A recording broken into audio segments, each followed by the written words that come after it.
Okay, so I'm guessing the questions people might have would be why and how did you release your game again? So originally I released Feed the Deep on Steam in August last year, and as of today, it's now available on iOS. So you can play it on your iPhone or your iPad. I haven't actually released it, so let's do that now.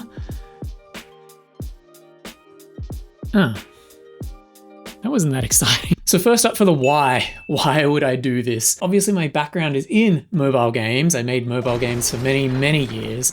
And Feed the Deep was actually my first attempt at making a game for Steam. I'm really happy with how it came up, but people did comment that it kind of still looks a bit like a mobile game. Like it doesn't exactly look like maybe what you would expect a Steam game to be. It doesn't have that really detailed art style, my mobile roots kind of shining through. And people would comment like, hey, who would have thought such a colorful game could be so blank? Sometimes that blank was scary. The game can deliver some scares if you're not ready for it.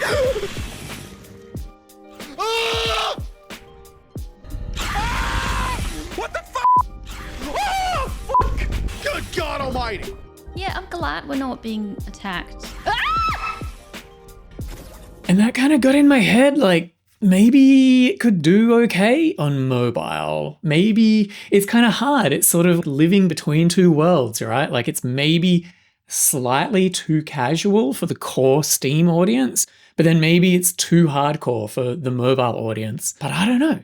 I figured maybe let's give it a try and find out. And so then that takes us to the how. How did I do this? Now there's two really big problems with putting this game on mobile.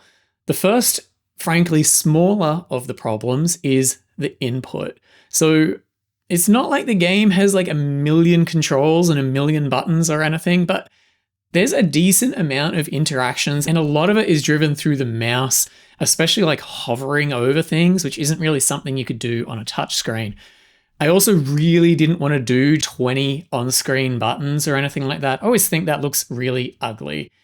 So I didn't really know if it would be possible to do something interesting for the input, but I figured let's just give it like 3 days worth of work and see where we end up. And I'm actually like really happy with how it came out. I've played through the game and 100%ed it a few times on my phone now. It's like a pretty good time. I think it might actually be better on a touchscreen than a controller, weirdly enough. And I think that's because with a touchscreen, you can actually do much smarter contextual things. So some of the problems were you in the PC game, you swim around and you look independently. Sometimes when I've set up the game for kids to play, I just map move and look to the one joystick and it simplifies things a lot. So that's what I did for move. And then for grabbing and dropping items, that's pretty easy. We do kind of the mouse thing where you can just tap on them. The hard thing was there's some items that you can use. And the way you do that on the PC is you mouse over them and you get like a little contextual thing and then you right click to use it. So like activating bombs and things like that. So that's easy enough. You could have a use button, but what if you're like carrying a bomb and an oxygen tank and a journal? How do you decide what you're going to use? And again, on the mouse, it's really easy. You just kind of hover over it. On the gamepad, it's kind of a little bit clunky. You have a button that cycles through all of the items and then a use button. That was never my favorite solution. So the thing I came up with for the touchscreen is if there is something you can use within your range, it just brings up like a contextual button. Just here I'm showing what it looks like to play the iPhone version on the computer with a mouse because it's really hard to film the actual physical phone with my thumbs on it. And then if there is more than one thing that you can use, it slightly expands out and now you have like a list that you can swipe through of buttons. And this worked out like pretty good. So anyway, the input turned out really good. I'm really happy with it. There's also some fun things like there's all the arcade machines that are hidden in the game. And normally they just use the exact same controls as the rest of the game. But for this, I was able to, because it's got the on-screen controls, I could slide in specific new controls. And most of them have got kind of like the D-pad instead of the joystick to make it feel more retro and feel more like, what the arcade machine would be. So that was fun, but it was like a lot of annoying fiddly work as well. So anyway, that's all of the control stuff. And frankly, that's not really the biggest problem here. The biggest problem is that premium games on mobile don't make any money. They just don't. Like, there's no market for that. There hasn't been a market for that for years and years and years. So why on earth would I do this? Well, I had noticed, like, I'm not super plugged in with the mobile marketplaces, but I had noticed recently there's a lot more Steam games coming out on iOS, and they're all doing the try before you buy thing. So, which is just the old demo model from back in the day. You download the game for free, you can play the first bit of it, and then it's like, hey, if you want to play the rest of the game, you have to buy it with an IAP. And so, I mean, I don't know if those people are having any success or any luck, but I'm like, there must be at least a semblance of an opportunity here, because there's a lot of people doing it and there's kind of a pretty steady inflow of people doing it. So I figured I would maybe give it a try. Also, I had estimated that this whole thing would maybe only take about a month. It wouldn't need to make that much for it to be worth my while. And it's been kind of fun being back in the Feed the Deep project again.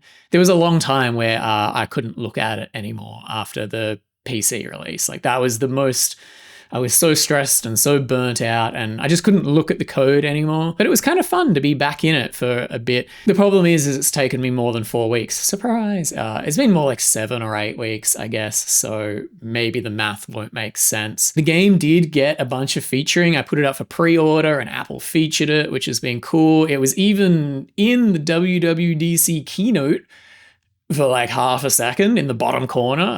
That literally, I don't think anyone noticed or anyone cared, but that was kind of neat to see it pop out for a moment. I would say, like, on the pre-orders, it's insane how much visibility you get. It's had already like 2 million impressions, but the conversion rate is just so low.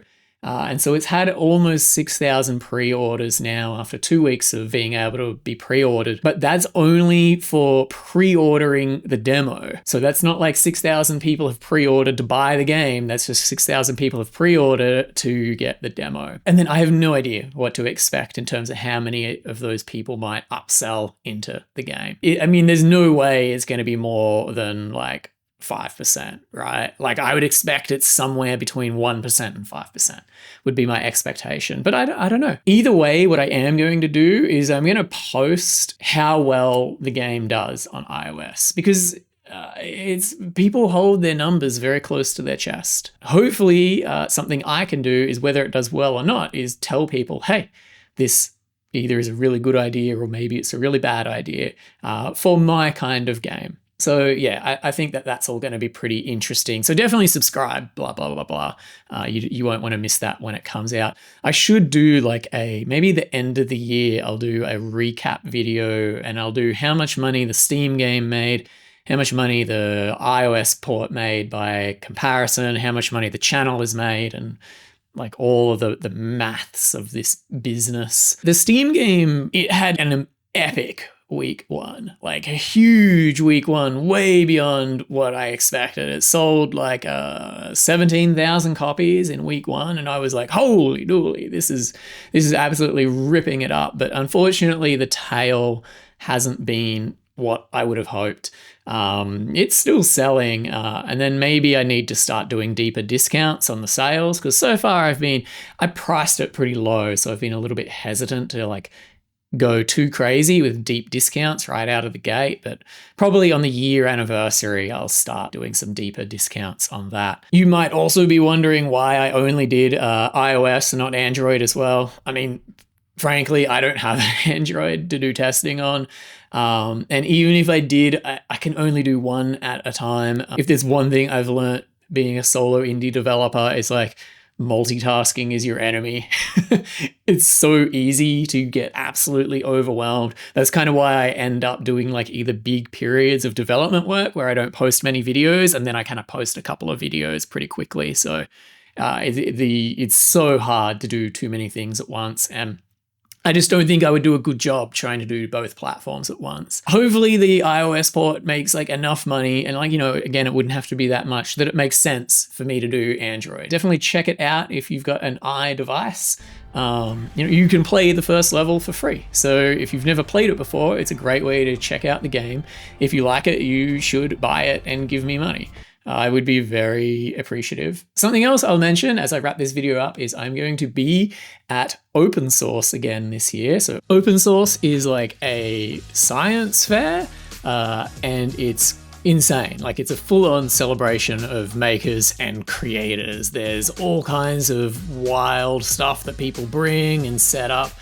And then there's also like over 150 of the biggest maker creators on YouTube there. It's absolutely wild. You know, it definitely leans more kind of science, technology, engineering, math. But there are more like animation and games people coming every year. It's phenomenal. So it's in the San Francisco Bay Area. It's mid-July. I'll put the dates up on the screen.